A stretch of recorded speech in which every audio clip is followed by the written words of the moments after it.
Hello, good evening. তো গতকাল আমরা চলে গেছিলাম গড়িয়াহাটের ওয়েস্ট সাইডে। দেখতে পাচ্ছ এখানে কালেকশন তোমাদের সাথে কিছু শেয়ার করছি।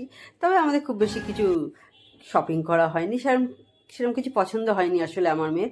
আমার এইটা পছন্দ হলো। অনেক দিন পর কিন্তু আমি থ্রি পিস কিনলাম, বেশ ভালো লাগছিল থ্রি পিসটা দেখতে। তো তোমরা জানিও কেমন লাগলো। তারপরে ওখান থেকে চলে গেলাম রোয়াস্ট্রি ক্যাফে হাউসে, যেটা গড়িয়াহাটে কিন্নরি যে সমস্ত পাঞ্জাবির দোকান আছে না, তার পাশ দিয়ে। এখানে অ্যাম্বিয়েন্সটা কিন্তু দারুণ, ফটোশ্যুট করার মতো দারুণ। দেখতে পাচ্ছ আমরা কী কী খাবার নিয়েছি, সবাই মিলে ভাগযোগ করে খেয়েছিলাম, কিন্তু দারুণ খাবার ছিল, টেস্টি ছিল সবচেয়ে বড় কথা। দারুণ দারুণ সমস্ত সময় আমরা কাটালাম ফ্যামিলির সঙ্গে, ভালো লাগলো।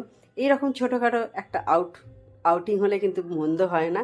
তো এখানে তোমরা যেতে পারো, রোয়াস্ট্রি ক্যাফে হাউস, খুব ভালো লাগবে আমার মনে হয়। তারপর অবশেষে দেখো আমরা বাড়ি ফিরছি, আর রেড রোড সাজিয়েছে 15 আগস্ট বলে।